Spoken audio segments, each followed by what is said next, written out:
Welcome to Radio Counseling. This is the first of three parts. Probably one of the few times I'll do it this way, but it's worth talking a lot about this particular subject.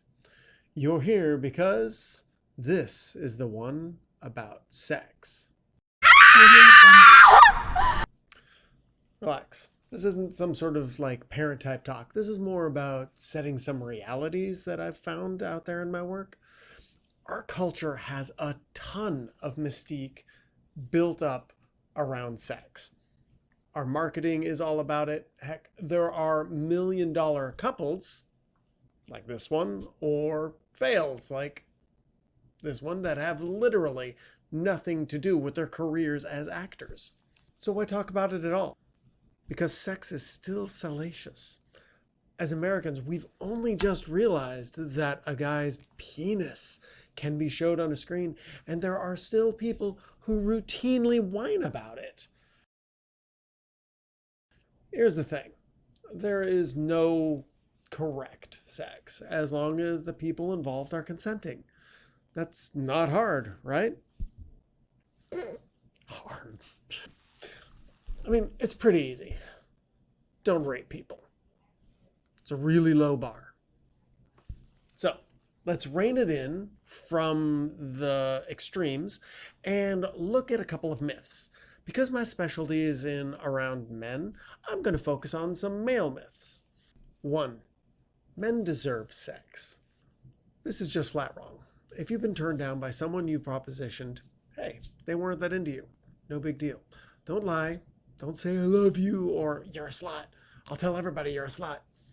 And just don't do untrue things. The world is filled with stories about how that doesn't work. Not when you're married, not when you're dating.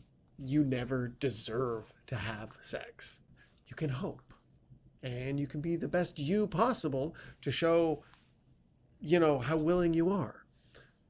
But if they aren't that into you, that's that. That includes, changing their minds. It doesn't have to be about you. They may have simply decided they don't want to have sex right then. Not a big deal. It doesn't make a man a lesser person just because somebody's chosen to not have sex with them. Blue balls, by the way, not a real thing, but frustration is. Go and masturbate. Fantasize. It'll do, and it will get you exactly what you're after. 2. There should be a sex reward for good behavior. Unbelievably, there's still an idea that when a guy buys his date a steak, some form of sexual gratification is owed. Guys, you aren't even owed a goodnight kiss. You already got what you paid for it, which was the pleasure of their company. That's it. That's all. Good night. Sorry, I know this is disappointing, but if that's your sole goal, you're already doing it wrong. Look up how to get a date on Radio Counseling. Let me put it to you another way. If your buddy makes you a sandwich, would you give him a blowjob for the sandwich? For a slim number of my watchers, I want you to look at the phrasing. Would you do it for the sandwich, not just because you want to?